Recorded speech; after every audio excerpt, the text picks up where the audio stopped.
বেরিয়ে যাও তুমি এখান থেকে। মা গিন্নিমা, গিন্নিমা আমার কথাটা শুনুন। মা তুমি রানীকে তাড়িয়ে দিচ্ছ? হ্যাঁ দিচ্ছি। ওর আর এ বাড়িতে ঠাঁই হবে না। ও যেটা করেছে তার কোনো ক্ষমা হয় না।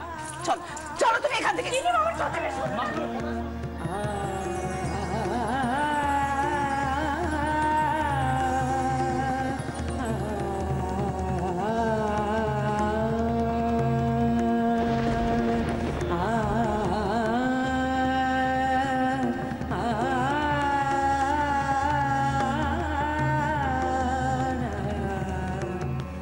তোমার জন্য এ বাড়ির দরজা চিরকালের মতন বন্ধ হয়ে গেল।